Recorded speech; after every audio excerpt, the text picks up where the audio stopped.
I didn't get the idea that they were going to take me since Drew Brees was there, and they ended up with a good pick in Marshawn Lattimore. Well, that they did. When you look back to the Saints 2017 class with Lattimore, with Ryan Ramczyk, the starting tackle, they've got Trey Hendrickson, the tackle, the pass rusher, and running back Alvin Kamara. They say that's the class that really set them forward. Oh, and also to note, Steve Mariucci, Mahomes said he was hoping to face Drew Brees, who again was out with those broken ribs. Looks like he's going to get his wish. Yeah, Steve, he is going to get his wish. And so I ask you, Irvin, the creamsicle suit, how will the return of Drew Brees impact the Saints today against those Chiefs?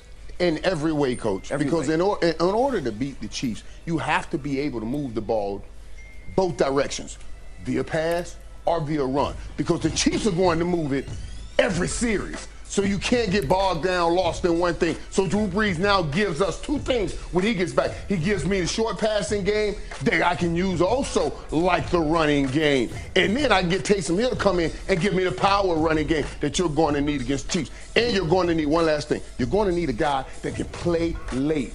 Drew Brees has 53 game-winning drives. Play late. Play late. Play late. Only Peyton Manning has 54. Only man has more. This is going to be addition and subtraction to me in this game. Subtraction because they're not with 11 cracked ribs that are trying to heal. Yeah. You know, he's not going to run the zone read. He's not going to run quarterback power like Taysom Hill. What do they add? They add the entire passing playbook back at it. All of what they do now without Michael Thomas is going to be a little bit different. But you got some other. That's a killer. You know what? But Alvin Kamara's got to pull up big.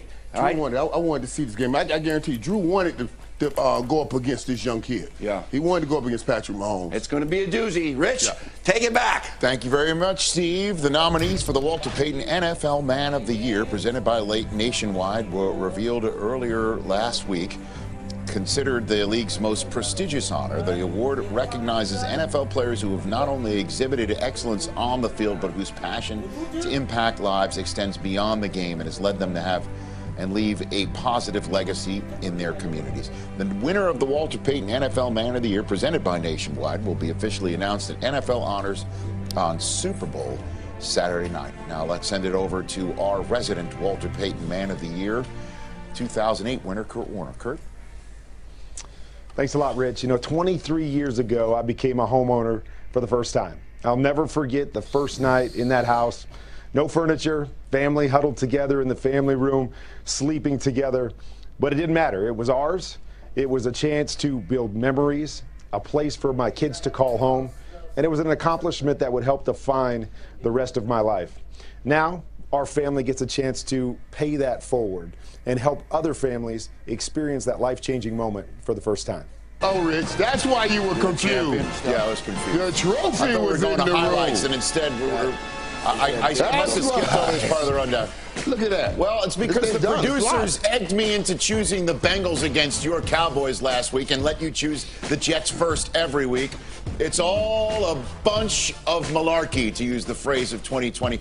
But we have tape. I'm mandated as host of this show to throw to. Oh, my God. I love family. They have gotten an AFC championship in Western New York again for the first time since 1995. The Chiefs are the 1 seed right now. Even if they lose in Kansas City, in New Orleans, and Pittsburgh wins on Monday, they still have a half game better conference record at the moment than Pittsburgh. So they're going to be the 1 seed no matter what happens today. But obviously for Pittsburgh fans, they will be rooting for New Orleans, which comes into today's game as the 2 seed in the NFC. And that's how we start Sunday Storylines with Kurt Warner still looming from Green Bay. We'll get to you in a second. Steve, you're first here. What do you have?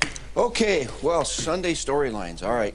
You know what? There is a coaching chess match going on today in New Orleans, Irv, between Andy Reid and Sean Payton. These guys are in the history of the NFL. They're the #1 and #2 head coaches with their team, with one team, in scoring offense.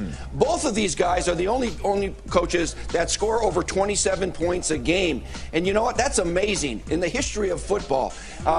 And the other thing is they serve as their own offensive coordinator. Some of the other coaches have somebody do that for them. These guys are play callers, offensive coordinators for the most part, and boy, exciting offenses. They're going to play against each other today, and Drew Brees is coming back. It's going to be a heck of a game.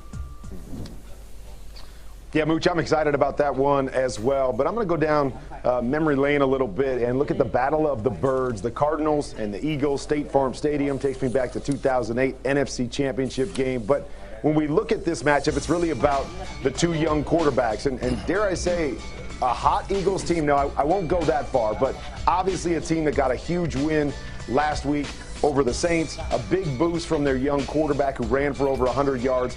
Can he do it again? While the Cardinals are sitting there in that 7th spot after that big win in New York, 3-0 against the NFC least. Irv, can they make it a clean sweep and stay in that? Guys, I hear Coach when he says a coaching chess match. I'm going to play with this a little bit, but I want to talk about it because Jerry came on today and made me feel, like a proud son that I won luck.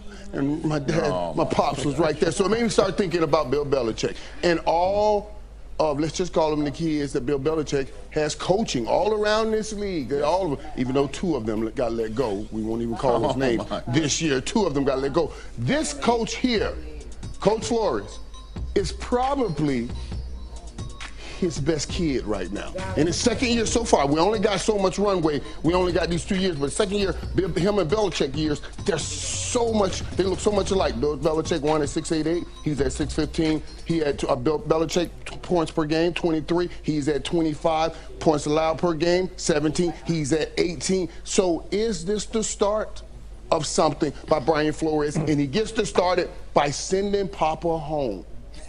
Because Papa lose the day to son, he goes home out of the playoffs. That's it. And he hadn't done that since 08.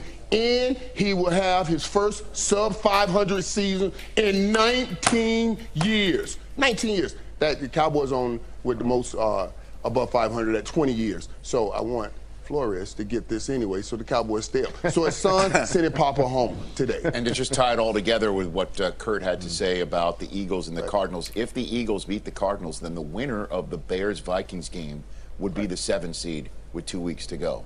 So Bears-Vikings has a lot on the line right there in Week 15. Oh, gosh, somebody already put the buck in Kurt's face. Oh, my creamsicle. God. Oh, my God. There's a creamsicle. It doesn't take long. That's all right. He's got to talk like a pirate then. He's got to talk like a pirate then. Come on, Irvin. Oh, my God. Hey, that was a cool pick, too, right there, huh? Yeah. I'm going to have to repost that. A little creamsicle situation right there. Time to send it out to our reporters to get us ready for game day presented by Gillette. Steve Weich, first up. Good to see you on this Week 15 Sunday, Steve. Well, good morning, Rich. With Saints quarterback Drew Brees coming back from those broken ribs and standout wide receiver Michael Thomas on injured reserve with an ankle injury, it would seem like the Saints' game plan would be to establish the ground game, especially against a Chiefs defense susceptible to the run.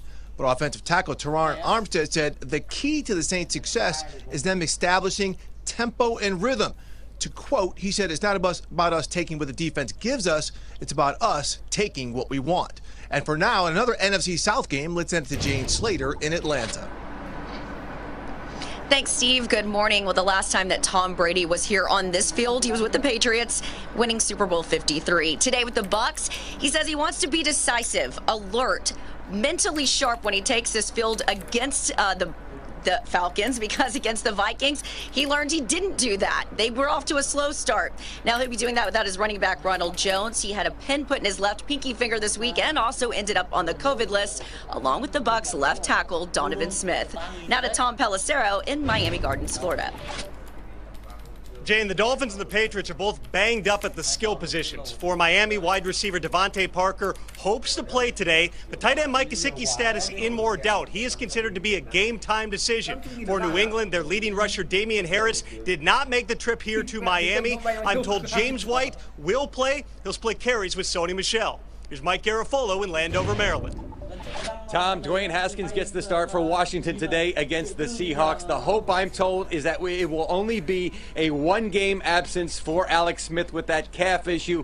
The thought process was we've got a one-game lead in the division. The Giants are trying to catch us. They've got a tough game against Cleveland. Why push it? It's another leg issue for Smith. So the hope is that Haskins plays well against Seattle today. Now to Aditi Kinkhabwala in Baltimore. Mike, the Ravens the last 2 weeks have certainly returned to the form that had them running through the league a year ago. I asked John Harbaugh, is there a different juice to December? He said absolutely. He said he's told his team they will remember what you do in December. Today against the Jaguars, what the Ravens are hoping to do is continue to play to get them into January. Now let's go to Ian Rappaport, our insider. Aditi, the status of Ezekiel Elliott is not in doubt. He is expected to play for the Dallas Cowboys today, despite battling a calf bruise that's plagued him the last couple weeks. The question really is, how effective is Elliott going to be? Clearly not himself, clearly dealing with this injury. The Cowboys are going to hope, and they're confident, but we will see if he gets his full allotment of carries. Meanwhile, and this is unbelievable, Matthew Stafford, the Lions starting quarterback, who could barely stand, was struggling to breathe last week after tearing a rib cartilage, is expected to start for the Lions. Rich, he had no chance of going, and then on Friday during the 7-on-7 drill, he was like, well, let me just see how it goes. He threw, didn't feel a ton of pain, now is set to play against the Titans. Whoa. Okay, so Kenny Galladay's second half of his season appears to be on the verge of being a total washout. Julio Jones is out again. Same with Deebo Samuel. These are just 4 injury-riddled campaigns for these top-notch wide receivers. Well, some bad boys right there, all of them. This season home's never been more important. And again, we want you to keep sharing your game day experience with us via social media and our friends and partners at Lowe's. This season, make sure to keep using that Lowe's the hashtag of Lowe's HomeCam. And this is a gent from Spain watching Jerry Jones being dragged into our Lock of the Week.